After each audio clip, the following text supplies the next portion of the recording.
those information were fast checked. You understand? And those information, were they credible? After the information that those who track the information and they brought it up, they are journalists, they are not politicians. You understand? And they brought it, they were inconsistent with the minister's information. Do we have to also crucify the minister for giving the Ghanaians misinformation? What's the main issue here? The main issue here is we want them to investigate them. But the main issue has got to do with the drugs and money laundering, right? Yes, that is what we want Ghanaians to know. Okay, and we want the investigative bodies to collaborate and investigate the matter and bring it to an end. Okay. Because if they had come out, like Felix Ofosu-Kwakye Honorable, gave the Ghanaians information that, oh, the flights were here, they were all here, and these were the content in their cargo. So you don't. What about the videos and the pictures? You see, you don't trust those ones. The videos, you know more than I do. You know, you read that particular the fast check trackers. You read their information. Those videos are not credible. Oh, really? Yes, of course. So those videos didn't come from Ghana. No, they didn't come from Ghana. Oh no, I don't believe. Yes, you didn't believe. You're okay. So now you're right to your own. No, it's true. Yeah. It's true. The videos that they are talking about are not from Ghana. And more to the point, if you look at the cargo number or the plane number that Felix Ofosu-Kwakye quoted, it was even different from what Ntim Fordjour was talking about. You know it. And the flight that was also viewed, you know, let me tell you, the what do you call it? The ambulance, the air ambulance. Yeah. You know it's not a cargo vehicle, a decent aircraft. No. So how come it's carrying all these items that Felix Ofosu-Kwakye showed on video? What's in the other flight rather that was carrying those items? Which one? The other one. No, two of them. We were not talking about that one. We were talking about the one that is a medical flight. So if you are telling me that these drilling items that belongs to the oil companies were loaded in that particular aircraft, it means that they have also breached their conditions of service. Okay. Because that particular plane, the medical plane, is not supposed to pick passengers or even cargo. The main purpose of that particular plane is to pick patients and bring in medicine that as and when it's needed. So if you are coming and you are loaded with particular items that we say they are drilling items from the oil industry, it means that you have breached the terms and conditions of that particular. My final question to you. To answer. My final question to you that we can actually move on. In all this, wouldn't Reverend Ntim Fordjour save all of us this back and forth by just publishing whatever information and evidence he has? Well, information that I think he's now even giving out some of the information. What information has he given out? On social media or even some of the television stations that he was invited. What evidence has he given out? I've seen him giving some kind of evidence of the tracking of that particular. He doesn't say anything. I know, but he was even saying that the committee that the president asked the security agency to set up and invite him, those issues, when they invite him, he will unveil whatever credible information that he has or things that he has, and you don't want them to be revealed in the public. Those will be revealed to the security agency. But if he doesn't want those things to be revealed in public, why then did he hold a press conference? But the Committee of Defense and then what do you call it, Interior. Not everything that they discuss in public, you know it. So why then did he go public first? No, he wants them to investigate the matter. So whatever is pleased, the information that is needed for the public has been given out.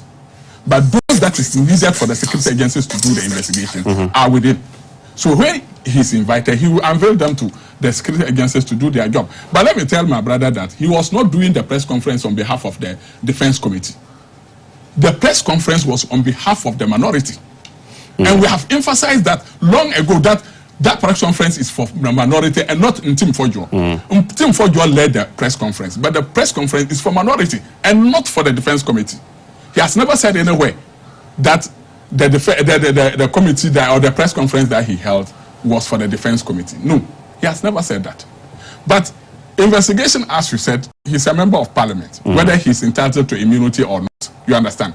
What the agencies need to do is, you remember the investigation between this honorable minister, A+, and then Yusuf, the Yaba Kware MP. the speaker wrote to those who are investigating that he has released them. But there is a place in parliament that you can call them, interview them, and get the information that you need. That is the procedure. And I'm afraid my brother is a former member of parliament and should have known all this procedure in parliament. That when you are a parliamentarian and you are invited, the speaker can release you. But releasing you doesn't mean that they should pick you and go and lock you up.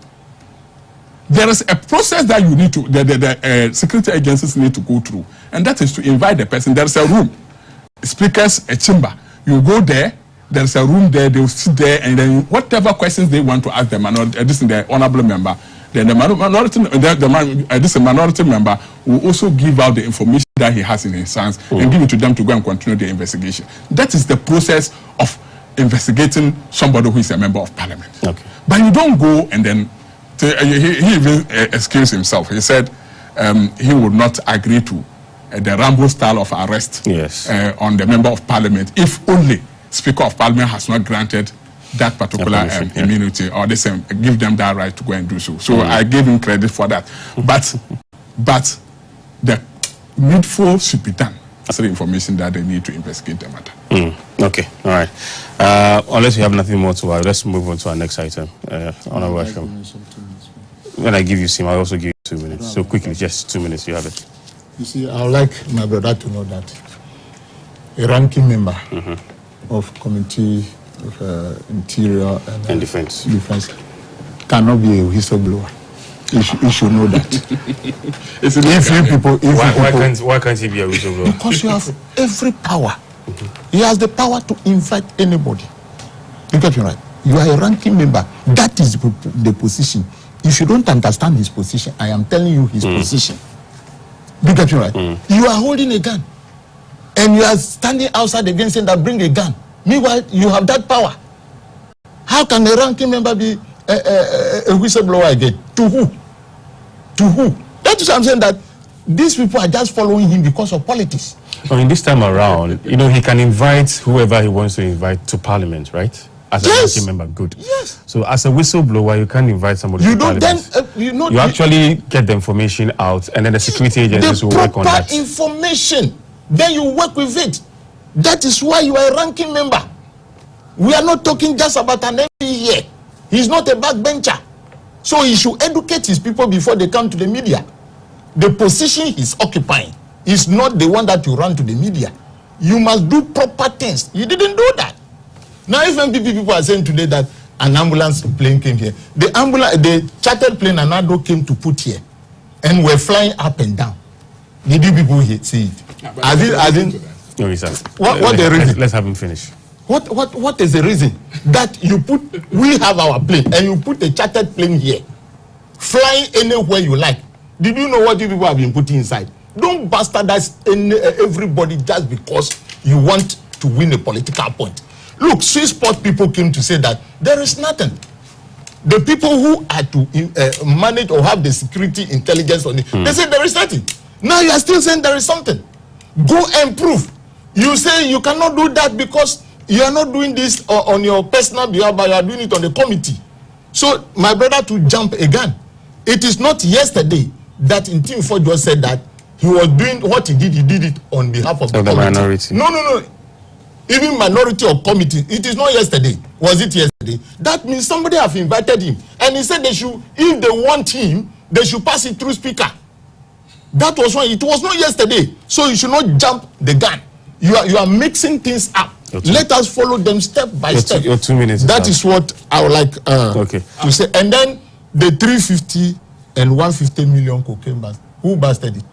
It was another administration. Is it not? This administration, I mean, the security agents under this administration. Who announces it? The security agencies did that. Yes. So what are they saying? You see, when no, but their question is that, I mean, an update as to what's the update on those cases. That's all. Is it what he's asking? No, that's what. Is it what he's asking? That's one of the cases. What did he do with his chairman? You see, this person does not qualify to be. You see, he's behaving like a pastor. But he's a reverend minister. That's what I'm saying. Who goes to church and read Bible to people? If you are a committee member, look, the time Ablakwa caught the former foreign minister of buying a property in Europe, he gave us the figures. He tell us where that property is, and everybody was quiet. He didn't leave us in this type of running skelter-helter without any solution. You are telling me that when a plane moved from this place. So did you tell us the number of bags of cocaine that you suspected are inside, or the money laundering they are doing? We are talking about money laundering. NPP is talking about the movement of plane. Okay. Why are they wasting our time? Thank you. It's at the same time, quickly. He is saying that he's a ranking member and therefore should not be a whistleblower.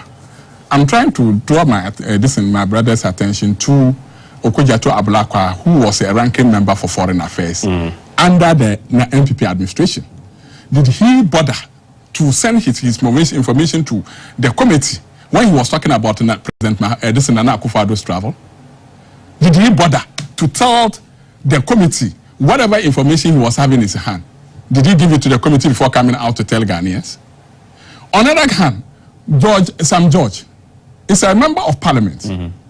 Did Sam George bother to tell Ghanaians or his committee what was happening at the time that we were about to do election, 4 days to election? He was telling Ghanaians that there is a suspicious plane that was running through this country. He doesn't know what the plane was doing. Carrying ammunition from Accra to Tamale, from Tamale to Kumasi. The allegations that he was making, was he not fit to be a parliamentarian at that time? No, why was he not impeached?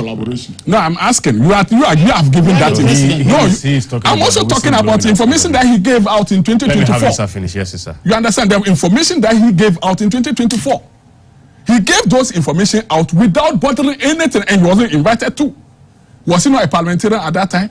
Okudzeto Ablakwa, when he was running to the media to tell them the information that he has in his hand, he forgot about the committee. He was a ranking member at that time. He did agent question. Did you get it? So, my brother, don't go there. When you go there, we also we'll refer you to certain things that you people. There were certain allegations that you made under MPP regime. Were you arrested? You were asking Ghanaians that they should vote against MPP because they were doing certain things that you don't like. Why were you running to the media? Did that time have we closed that a house called Parliament? You understand? So, my brother, there is where you choose to send your information to. Okay. You can choose to send the information silently to somebody. You can choose to also make it publicly. Okay. And those that are relevant for you to make it public has been made public. You understand? And those that he thought that it will be detrimental to the country's what do you call it condition, and that is the safety of the country, has been kept to him, and he is inviting you people that. And the president, through his direction, has given you people the order that collaborate with him. Isn't it interesting, right, that the spokesperson for the president has actually dared him? The spokesperson of who? To the president. The spokesperson of the president. Just hold on. Isn't it interesting that he's actually challenged him? That listen, if you have any information, put it out there. But don't you also think that the minister in charge, the minister who speaks on behalf of the president or the government, that minister, don't you also think that it's a challenge? He also he was contradicting his boss. Don't you also think that? No, I'm just saying that. No, but have you averted your mind to that? He's saying that if you have any evidence, because I have put out what evidence we have. Yes. So if you have any evidence, put it out there. No, you see, the evidence that he has, if he is saying that I'm keeping this evidence to myself, invite me. He is not saying that I'm going to run away. Okay. Invite me and I'll put the information. So he only put it out there. So now, what is preventing the government from organizing that particular team that the president directed and invite in team for your to bring the evidence before them? Okay. What is preventing them? Okay. What is their fear? Okay. What is their fear? So that's the only way out that in team for you will provide information. You see, when the commission is set up. There's no style that they are doing. Look, they go to the TV station and there and team for you telling him that they are going to use him as a scapegoat. You see, so a government spokesperson telling people on live on television that we are going to use a member of parliament for a scapegoat just because the person has revealed some kind of secret. And you think Ghanaians will be happy with it, just daring the person. Anyway. You have all the apparatus, you have all the security agencies that belongs to you. Yes, thank you. You can use them the way you want. So Now, Ntim Fojo should be set as an example or a scapegoat for Ghanaians to be feared, so that when we sit on radio stations, there are certain things we Let's make progress. Let's My make brother, progress. Let's make progress. Let's make progress. Whistleblower Act. Yes. Does it make the person who have information to be doing press conference? Our second item is going to be it's going to be a Galamsey. It's going to be a Galamsey, and then I'll start this second stretch with you. Now, the government has initiated moves to stop issuing prospecting license for small-scale miners as part of measures to overhaul the mining sector. The Minister for Lands and Natural Resources said rather than issuing prospecting licenses to prospective miners, which was open to abuse, the Ghana Geological Survey Authority will be resourced to undertake a geological investigation for gold-rich lands, which will form the basis for the issuance of real licenses. And by the time I leave office, and this according to the minister, by the time I leave office as minister for this sector, there will be no prospecting license. People are prospecting licenses to start digging for gold, and this is illegal. So we have to do away with it, he said. All right, so Isa, I'm starting with you. These are all measures to see how best we can do away with Galamsey, which is illegal mining. You have 5 minutes. Yes. What I will ask first before I start my submission is that, was this part of